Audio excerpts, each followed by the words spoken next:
Thank you for listening to We Have Ways of Making You Talk. Sign up to our Patreon to receive bonus content, live streams, and our weekly newsletter with money off books and museum visits as well, plus early access to all live show tickets. That's patreon.com/wehaveways.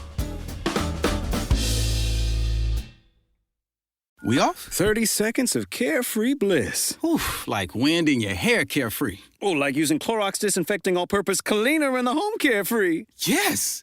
Like dog slobbing on the coffee table and cleaning it with Clorox carefree. He's on a roll now. Spit toothpaste on the faucet. You got it. You got it. Peanut butter on the light switch. Oh, spritz, spritz. Spritz, spritz. Clorox, man. Clean feels good. Okay, we're back. Use as directed. This episode is brought to you by LifeLock. During tax season, your personal info travels to a lot of places. Between payroll, your tax consultant, and the IRS. If your W-2 gets exposed, that's just the ticket for identity thieves. That's why LifeLock monitors millions of data points every second. If your identity is stolen, they'll fix it guaranteed or your money back. Don't let identity thieves take you for a ride. Save up to 40% your first year. Visit LifeLock.com/podcast. Terms apply. ¿Hablas español? Sprichst du Deutsch? Kann du noch? If you've had that sound from Babbel before, I bet you do. Babbel is the science-backed language learning app that actually works. With quick 10-minute lessons handcrafted by over 200 language experts, Babbel gets you on your way to speaking a new language in just a few weeks. With over 16 million subscriptions sold and a 20-day money-back guarantee, just start speaking another language with Babbel. Right now, up to 55% off your Babbel subscription at babbel.com/Spotify podcast. Spelled BABBEL.com/Spotify podcast. Rules and restrictions may apply.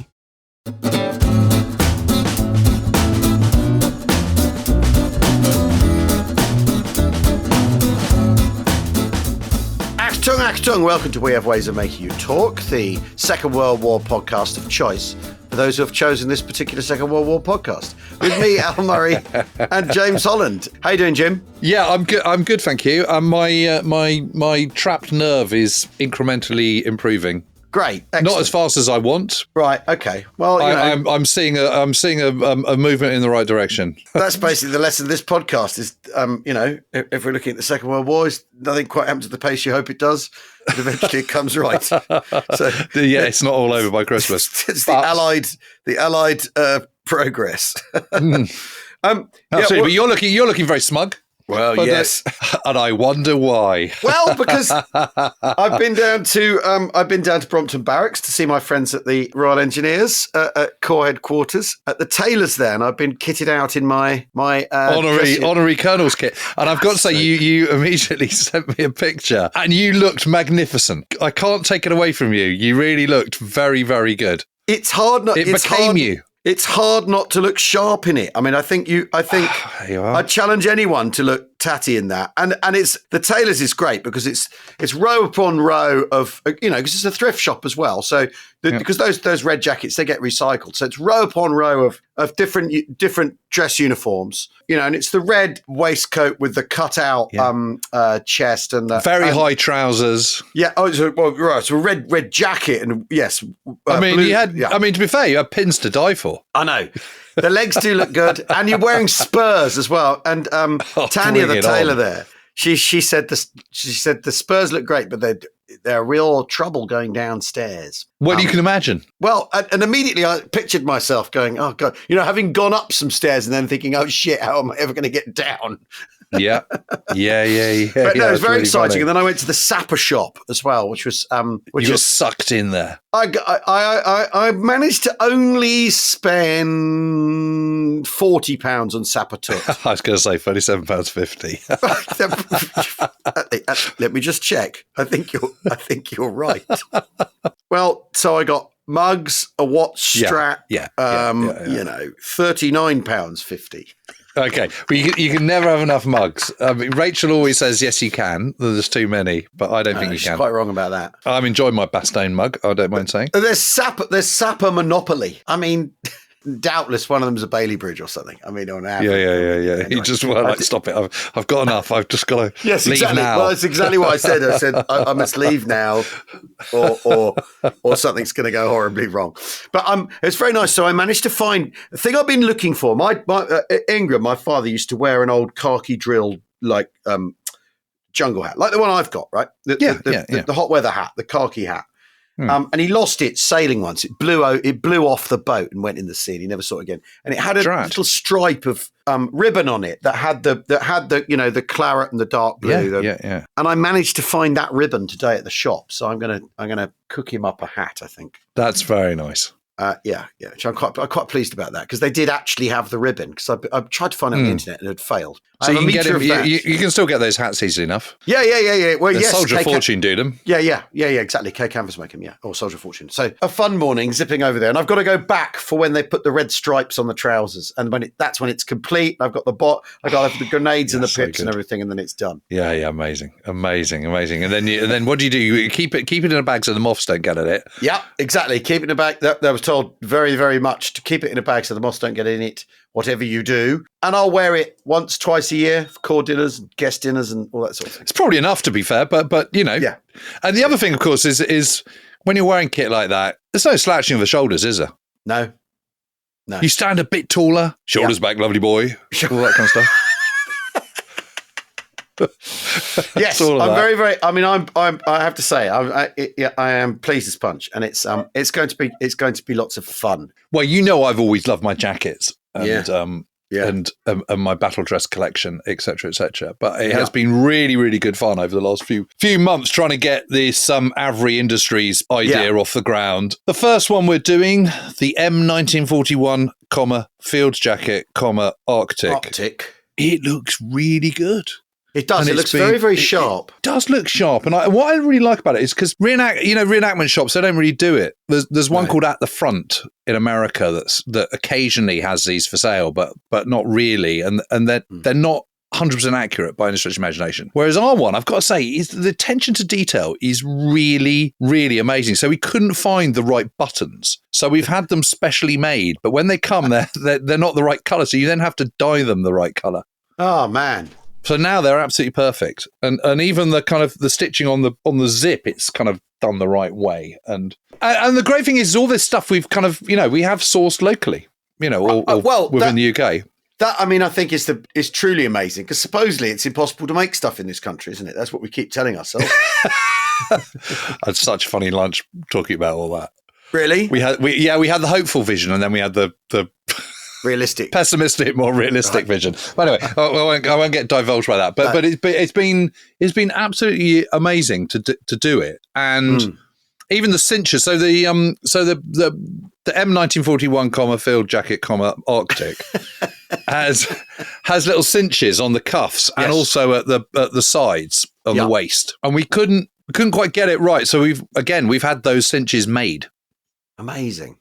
Yeah. And who do you go to make cinches? Don't know. Pete sorted it out. But right, okay. It's absolutely incredible. And yeah, they're all being made sort of effectively handmade. Well, I suppose I'm sure they're using some sewing machines and what have you, but they're effectively being handmade in a place in Greenwich. God, that's amazing. So once you've got it, you should have it for life. That's the idea. Yeah. Because I've got one, as you know, and after 80 years of strong service, it is finally kind of fading away a little bit. Yeah. There's certain areas where, the twill has kind of worn through and stuff. Now, when it comes to sizing, because we've talked about this quite a lot, what's been the sort of decision on how to label the sizes? Because they're not small, medium, large. Very strong about this. Extra large, triple XL. No. And I know, you never want to wear a thing that's got extra XL written on it. No, or you even, don't. Dare I say, XXL. It's just no. I mean, it's just embarrassing. I mean, why would you? So we've gone for the old battle dress approach of giving them numbers. So size number 1, size number 6, all this kind of stuff. And then there's a kind of sizing chart which is done in centimeters and inches. Right. So I think a 44-inch a 5 or something. Yeah. And a 46 is a 6, and I think the highest we go up to is about 48 or something. Right. For the slightly more generous gentleman.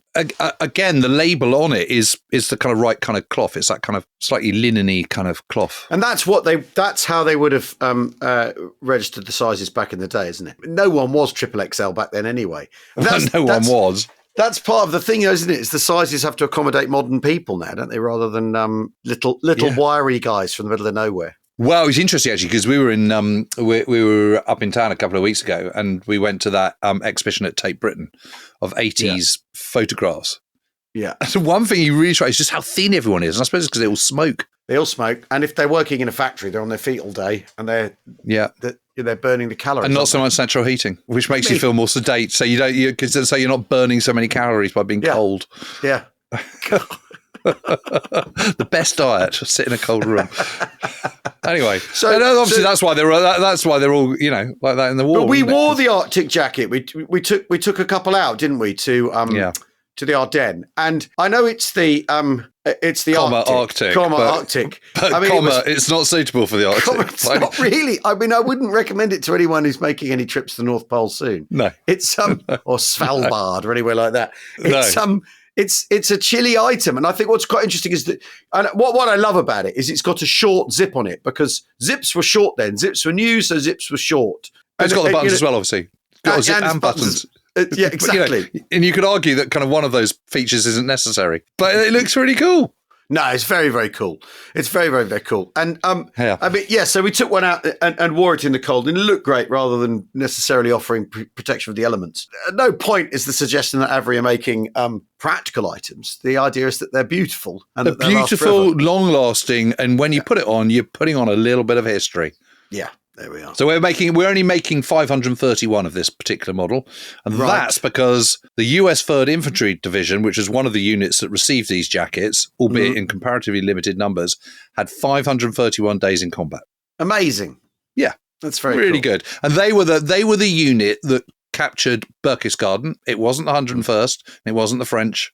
No, it wasn't the Screaming Eagles. It was the 7th Infantry Regiment of the 3rd Infantry Division. What do 3rd Infantry Div call themselves? Rock of Marne. So they've not got a checkerboards type nickname. No, they're not Golden Lions. No. I have to say, nor the Phantoms, nor the.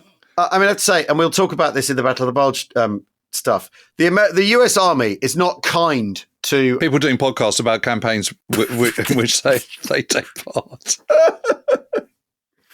The 321st, 324, 320. I mean, of the 100, and it's just like up against the 277th Volks Grenadier Division. Help me out here, someone. And then there was Combat Command B of the 7th Armoured Division, alongside the Combat Command B of the 9th Armoured Division. And so it goes on, and so it goes on. I mean, it's all very entertaining, actually. I mean, all that, and it has been absolutely brilliant to have gone to Bastogne, Malmedy, and Saint Vit, and Glaise, and all those places, and Schoenberg, and check out all my jackets and work out which one's most suitable in winter. No, but to have gone there. Spoiler alert: it's not the Comet Arctic. But to have done it this way round, to have been to for me particularly, to have been to the place and then looked at the stuff and then we're talking about it, because it actually other way round view of the Ardennes offensive, particularly the sort of once you've had the German breakout, such as there is one. That it devolves into a series of the Germans are then surrounded and besieged and destroyed, and yet it's always told as the story of the Americans being surrounded and besieged and not being destroyed. The Germans undergo their own series of Alamos and Bastognes that they lose, that are reduced and destroyed, and I think that's actually the other way of looking at it. Well, yes, because when the 82nd Airborne, the 504th, do their charge across that open meadow that we looked at, below the escarpment that leads up to the village of Cheneux, what are they trying to do? They're trying to unblock a German roadblock on a crossroads, on a junction. Yeah. Which is exactly what they've been doing. Exactly what the Germans have been doing themselves, yeah. It's how it flips. It's really interesting. Going there and now talking about it. But honestly, the US Army's merciless numbering scheme that helps no one. Well, thank goodness for nicknames. That's all I can say. Yeah. Golden Lions, checkerboards. Here's the thing, though. I've been on a rabbit hole quite recently. Well, it's the unrotated projectile, Jim. Okay, go from the very beginning. Well, the unrotated projectile is I'll go from the end. You know the rockets on Typhoons. Mm-hmm. And bow fighters. They don't rotate. 3-inch rocket, the RP3. That is what it remains of the Z battery anti-aircraft weapon rocket program. Right. Which is an absolutely fascinating bit of Churchill war innovation, tinkering. And it's got Lindemann in it and all this, right? And the idea is that because they've been keeping. Oh, really? Lord Charwell. Yeah, because they know that the Germans are looking at rockets, and they know that the French are looking at rockets. So there's a bit of after all, they've had rockets. They've had rockets since Waterloo, haven't they?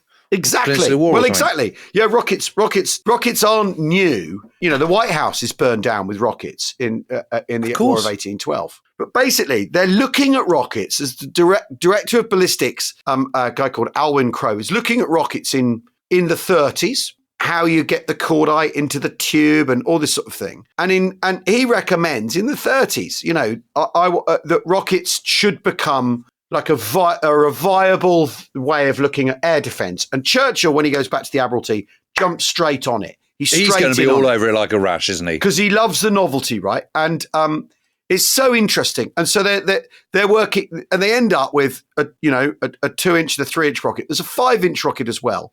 And the rockets end up on the Typhoons, on your Beaufighters, on your Hurricanes or whatever. The Sea Mattress, which is a rocket. on landing craft. Sea Mattress, Land Mattress, Lilo, Tulip are the four. On landing craft and all this sort of stuff. So, you know, on monitors, they fit it to monitors, which is, you know, like a naval little pure gunnery ship that the Navy have, a little run around with a gun on it. And so you end up, but what's amazing about this is Churchill is absolutely leaning hard into it. In August of 1940, he's straight on to Ministry of Supply, get these rockets done, because he thinks they're going to be like an anti-aircraft weapon. Harold Macmillan is at the Ministry of Supply.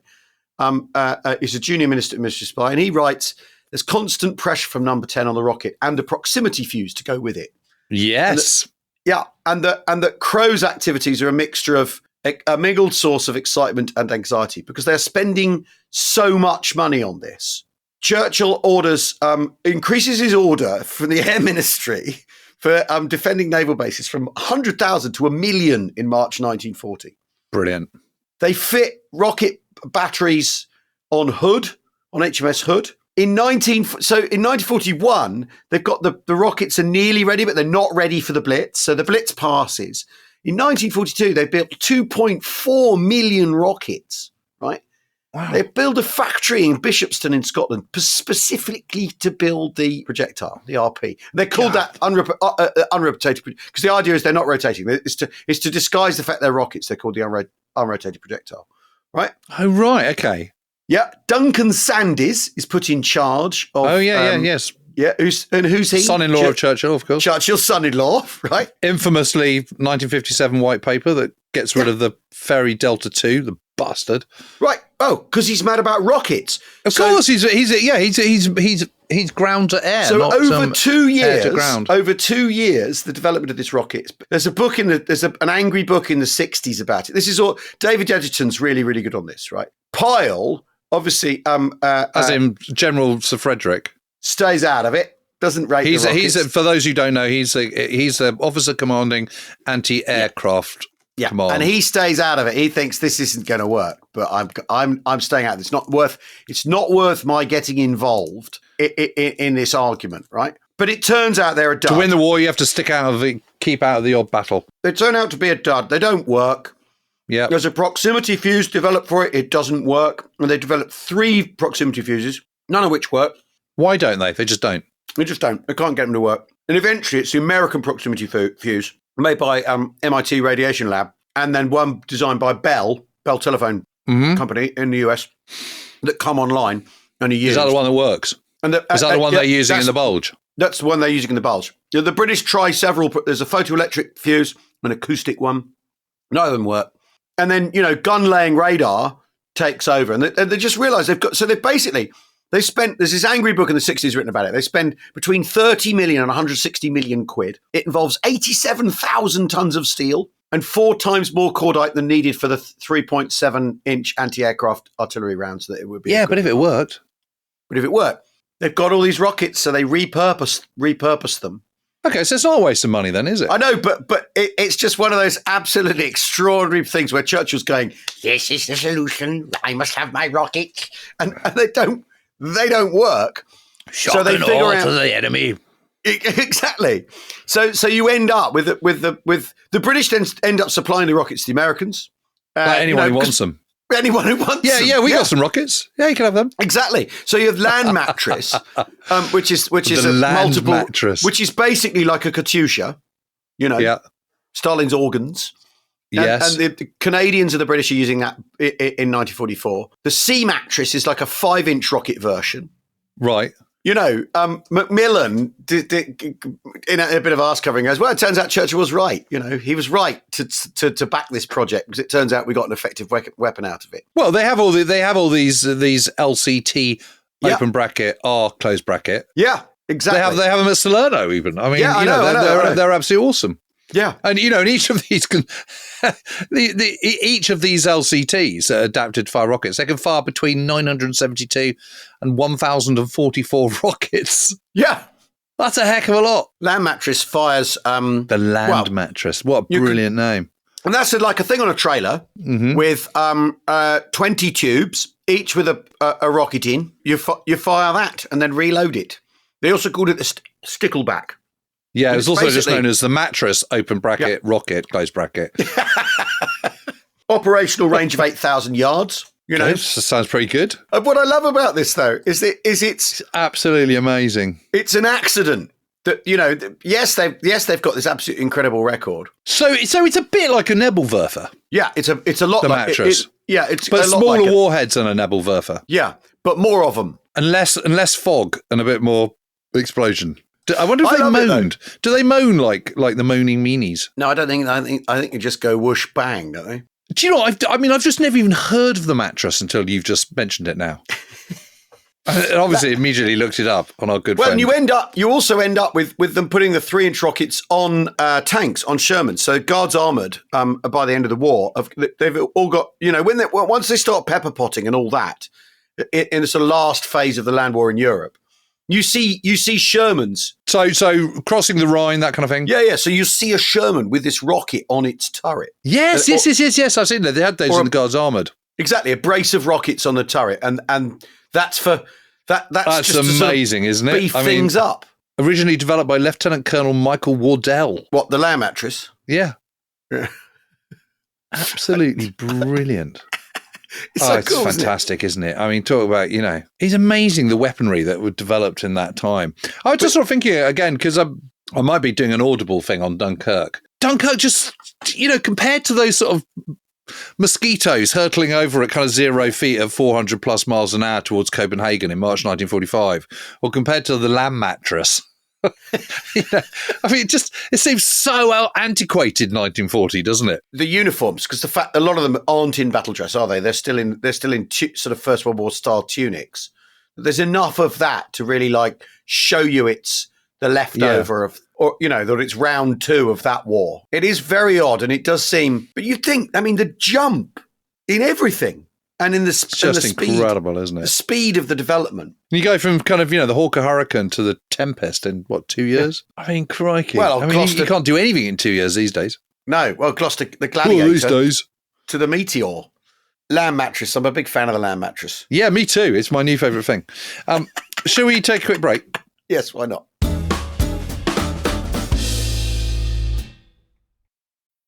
Whether it's a movie night or just midday, Skinny Pop is a salty snack that keeps on giving. Made with just 3 simple ingredients for an irresistibly delicious taste and a large serving size that lasts. Deliciously popped, perfectly salted. Skinny Pop, popular for a reason.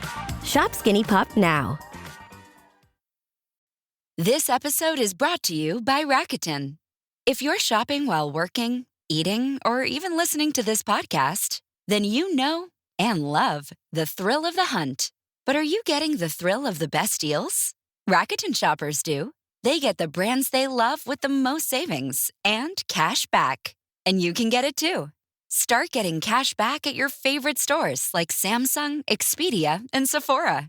And even stack sales on top of cash back. It's easy to use, and you get your cash back through PayPal or check. The idea is simple. Stores pay Rakuten for sending them shoppers, and Rakuten shares the money with you as cash back. Download the free Rakuten app and never miss a deal. Or go to Rakuten.com to start getting the most bang for your buck. That's Rakuten.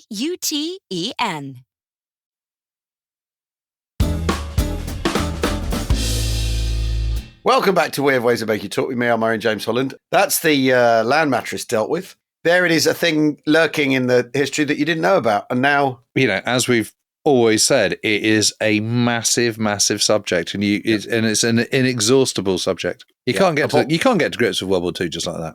No, you can't. Bottomless pit. You just can't.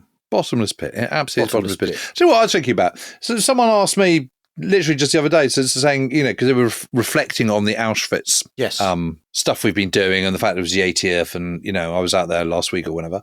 They were saying, ordinary Germans didn't really know, did they, what was going on? I mean, it's a kind of time-old question, isn't it? And then I was sort of thinking about, I did a piece about that guy I met all those years ago called Friedrich Buchner. Yeah. He was this young lad who was been in Italy, and I just don't think he knew, really. I mean, he's from a kind of small town in the middle of nowhere. I mean, it's not like you got social media in those days. He might have heard about it, though. He might have heard about it. Someone in his unit might have said, you hear what they're doing to the Jews, don't you?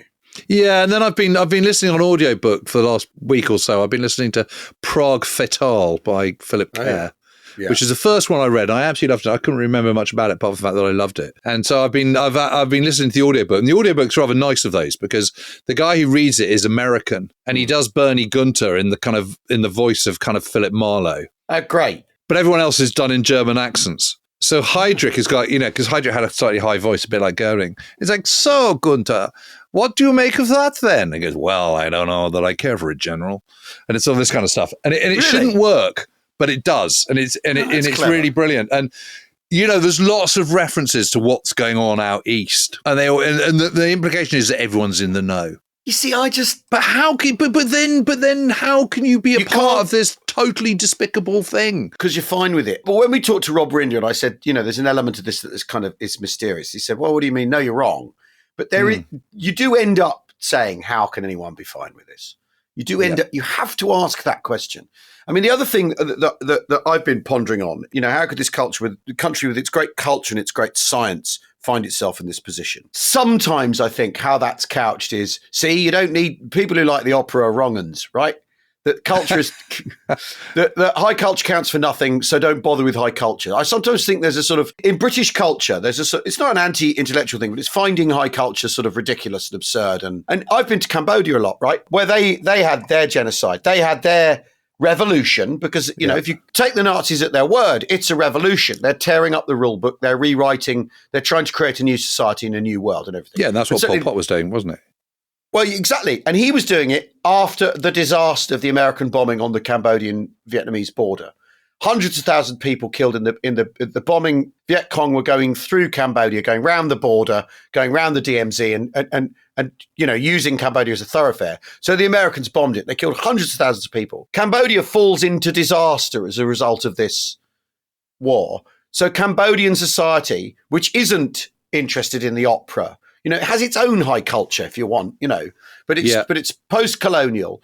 It's post-colonial, and it suffers the disaster of the American intervention. I think it's the disaster that pitches societies into this, because after all, what's the difference on paper between British society and German society? Not a lot. Class structures, parliaments that are effective to different degrees.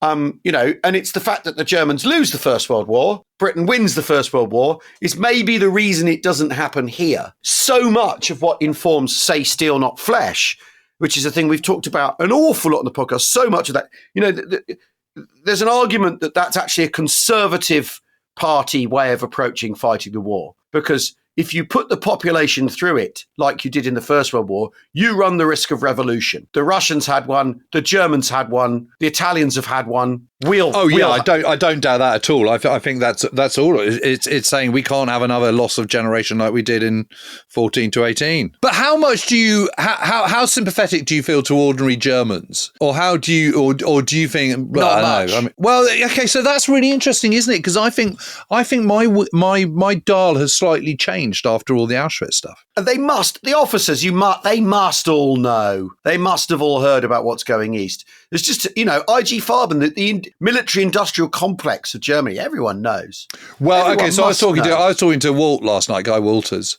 Yeah. And he was saying, oh, God, I wrote about Otto Ambrose some years ago. And he said he did a piece. He was arguing that he wasn't completely rotten to the core, because there was quite a lot of evidence to suggest that he was delaying things and delaying. Right. chemical weapons and deliberately so, and before an episode of Walking the Ground goes out, we review it, we have a look at it, and we make sure that we're happy with our stuff that basically we filmed months ago and we can't do anything about. But there we are. Yeah, I quite often feel I should have brushed my hair, or I need to lose a pound or two. That's what I generally feel. I just look at the ones and think, tuck your shirt in and lose those pounds in. Maybe I need to wear that dress uniform and then I'll look thin on camera. And also, you're probably talking a different way as well. If you look down here, hands are coming from that direction. The chaps are doing awfully well at this point. They're holding on. Sappers put down their spades and picked up their rifles. But the point is the one of the bridge, we're talking about Graebner's attack on the Monday morning. And I said, it's got to, because he's an SS man. He's given the Iron Cross the night before, and all that, right? And he's a proper Nazi. And as a throwaway remark on the bridge, it said, well, the story has an happy ending because he's killed. And then afterwards, I'm watching that back. I thought, well, that's funny, and I don't mind having said that, and we'll leave that in. But on another level, I wish death upon no one. Yeah. It's slightly callous of you, I suppose. I know, but he is also, he's a nasty, nasty bastard. And the only way that war was going to end was by people like him making the ultimate sacrifice. One of the things we have the luxury of now, I think, is that it's now far enough away that you can look at it as a piece of history, the Second World War, that you can go, these people should have known, they didn't know. And that no one's going to, you don't think anyone's going to come up to you on the street and say, how dare you insult my grandfather? It was so interesting talking about the Holocaust, where we just had to address the sort of hard reality of it. What's been very interesting is there's that reenactment thing in Nottingham where they've said no more Nazis, thanks very much, no more SS, which Waitman's been involved in actually, where they've asked for no more reenactors coming as Nazis, and the photographs were all of people in. I don't know if the Waffen SS had XXL uniforms back in the day, but there were a couple of photos of sort of XXL Lancer. Having done the Holocaust stuff we've done, the Auschwitz stuff we've done, I've just sort of thought, well, absolutely ban these people. I just think it's so bizarre why anyone, and I'm sorry, historical curiosity doesn't go for it. You can try on a uniform to see what it feels like and take it straight off again.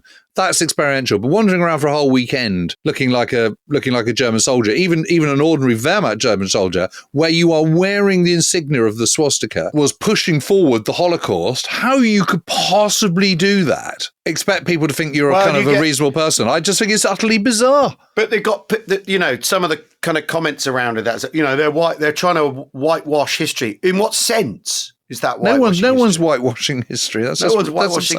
To be honest, because on this podcast we don't talk about the Holocaust very often. We have done, and we have addressed it. We have come to it, and it isn't a thing we could be approaching in our kind of usual way. And it set me thinking about a lot of stuff, and certainly about a lot of the kind of. And talking to Robbie as well, talking to Rob Rinder, who was so articulate and wasn't he? Fascinating on the subject. It's as personal as it could be to him. That's his family story in a way that those of us whose family stories, my grandpa was in the light infantry, or somebody whose father was on grandfather was on a ship, or his uncle went to Burma.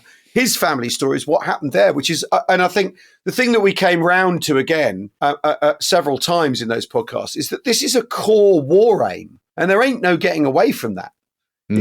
It's as important to them. And even if you don't know about the extermination camps, even if you don't know about that, you certainly know about persecution of the Jews. Yeah. And if you live in a German town, because certainly in the first half of the war, when Jews haven't yet quite been or moved on, they're wearing their badges, aren't they? So but also the utter absurdity of falling for that claptrap is just. Yeah. It's just extraordinary. Anyway, you've also been you've got a brilliant book of photographs, haven't you? Oh yes, I must get that. What's it called? Yes, the Times Book of Victory in Europe. The Times Liberation of Europe, 1944 to 1945, by Mark Barnes. No, this has got some excellent photos in it. Well, you just sent me a photograph of the shattered remains of Udem, which of course is where the Sherwood Rangers went through. Operation Blockbuster, which is the end of Veritable. Yeah. Yeah. So it's the other side of Cleve. That's where that is. Yeah. But it's sort of in that bit between Cleve and the Rhine. There's bits in here which are basically, you look at it and it's there's a fantastic picture of Brooke and Monty and Simpson on the Siegfried line with Churchill. With all that photo you've just sent me is absolutely incredible. Yeah. So totally wrecked town, bunch of tough-looking Tommies, one clutching a Bren gun. Yeah, Sten guns. They just look in a different league to those guys at Dunkirk. Obviously, not in terms of bravery or stuff. But again, they're wearing Tommy helmets, they're wearing battle dress, but they just look different somehow. No, it's another planet, isn't it? It is a different planet. There's a Sherman behind, covered in vegetation and stowage and stuff. Yeah. And they all just look hard as nails, don't they? They do. The lad with the Bren gun looks particularly mean. And then there's some stretch. Yeah, you wouldn't want to be you. Yeah, my friend Stefan would not want him to be his enemy. And then there's stretcher bearers walking through Idem as well. I mean, it's very, very good, this book. And you've got lots of there's a fantastic sequence of photos of 17th Airborne guys riding on Churchills on the outskirts of Munster. So Messerschmitts, a band of Messerschmitts found at Wuppertal, just like a sort of scrap yard of 109s. You've got 513th Parachute Infantry Reg on Churchills and Achilles going up together after varsity.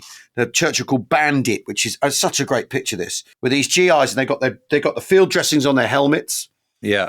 And the tank crew have got a looking ahead. They've got Sherman track welded onto the turret of the Churchill of Bandit. It's all fantastic. And then some really good photographs of lots and lots of POWs. And there's a lad, I don't know, he's probably 16, 17. He's got on his peak of his cap, he's got the safe conduct pass that Allied aircraft have been dropping. He stuck it to his cap. Amazing. Just to say, it's near the end of the war. I know it's the end of the war. I do not want to be killed by my own planes. Thank you very much. Yeah, and you've dropped this leaflet on me, and here I am surrendering according to the terms of the leaflet. Oh, it's a German guy. Yeah. The other thing I thought was absolutely amazing was that film footage, that American film footage you found of the Battle of the Bulge, which has obviously been digitally remastered because it looks as fresh as it was made yesterday, doesn't it? None of that kind of staccato kind of movement you sometimes get with old films, and they've slightly colorized it, haven't they? It's sort of like a washed out color. Yeah. And it's incredibly graphic of them carrying away this civilian body, and it's frozen. So it's frozen as it was. And it's horrendous, isn't it? I thought the tone of the propaganda is really, because one of the things, that often we're scratching our heads about, and we've talked about this a lot, with Italy, the winter in Italy, and then the winter of 1944, 45, is why is a guy from Boise, Idaho, why would he fight the Germans on a mountain side in January of 1944 or December of 1944? Why? What's in it for him?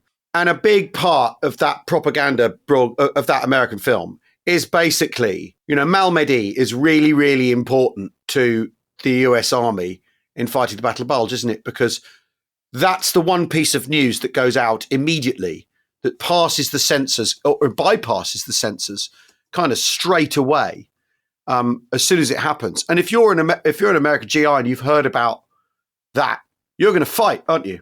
Yeah, and you'll probably fight to the last round because you might as well. If they're going to murder you, you might as well fight to the last round. Why not? And that film has enough of that in it, but also that thing of... I know, it's no holds barred, is it? And it's amazing. It's absolutely incredible. And just brilliant to see that footage of all the places that we've just been to as well. Well, yeah. And it makes you realise how much it hasn't changed. I'll tell you what, though, you can say what you like. They do look mean, those guys. Oh, no, Jim, we're not falling for the propaganda. No, I am falling for the propaganda. They look tough as nails. Tough as old boots, hard as nails, tough as old boots. Yeah, I always get them. I'm an absolute king of malaprops. Well, anyway, that's been great fun. Yeah, it has, Jim. Old school chat, that. Unrotated projectile, everybody. Unrotated projectiles, you looking very sharp, Avery jackets. And just by the way, if anyone does want to find out a little bit more about those, it's Avery Industries, so AVRE. Industries. Avery Ind, I think it is. Avery Ind. I mean, what did Lindemann think was going to happen to the 100,000 rockets he fired at the flying aircraft? Where were they going to land? I don't know, but thank God for that, because as a result of that was the LCT open bracket Oh, close bracket. And land Look, if I mattress. 972 rockets I will in one sleep salvo. sweetly on my land mattress tonight, Jim. Yeah, as will I. Thanks everyone for listening. We will see you all again very soon. Cheerio. Cheerio.